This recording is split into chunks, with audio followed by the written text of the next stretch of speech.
Assalomu alaykum. Bugun sizlar bilan keks savdosining rejasini tuzamiz. Bizga masalliqlar narxi 20 dona keks uchun ketadigan masalliqlar berilgan.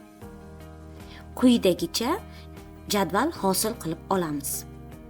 Va ushbu jadval yordamida 20 dona keks uchun ketadigan masalliqlarning narxini, undan foydalanib har bir dona keks uchun qancha xarajat, sotuv va daromad qilishimizni va jami kekslar nechta ishlab chiqarganimizda 1 million so'm foydaga erishishimizni aniqlab olishimiz kerak ekan.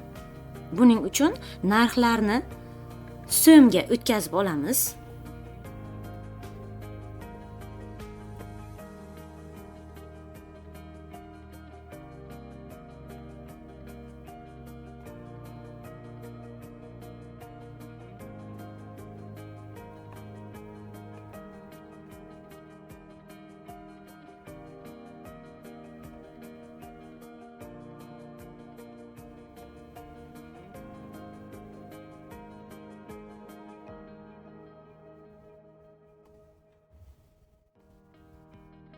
Mana so'mda bo'ldi. Bizga 1000 gram unning narxi berilgan. Biz esa 200 gramning narxini topishimiz kerak. Buning uchun formula yozishdan oldin tenglik qo'yamiz.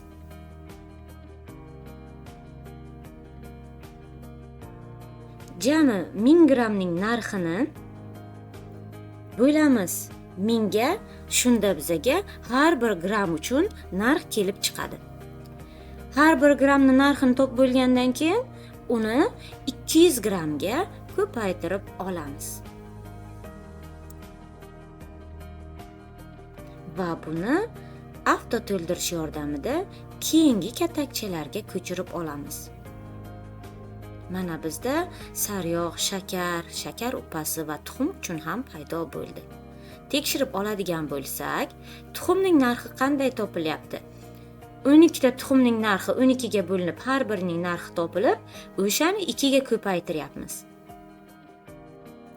20 dona keks uchun jami ketadigan pulni topamiz. Demak, 20 dona keks uchun 7613 so'm xarajat bo'lar ekan. Endi har bir dona keks uchun qancha xarajat ketishini aniqlashimiz kerak. Buning uchun 20 dona keksning narxini 20 ga bo'lishimiz kifoya. Har bir keks uchun 381 so'm xarajat bo'lsa, sotuvda unga ustiga ustama narx qo'yib sotishimiz mumkin. Masalan, 500 so'm deb olsak har birini, daromad qancha bo'ladi?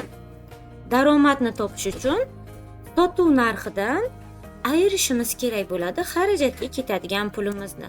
Mana bu bizga sof foyda. Endi mana shu 119 so'mdan qoladigan bo'lsa, nechta keks sotishimiz kerak? Buning uchun 1 millionni bo'lamiz 119 ga. 8380 ta kekslar sotishim kerak ekan.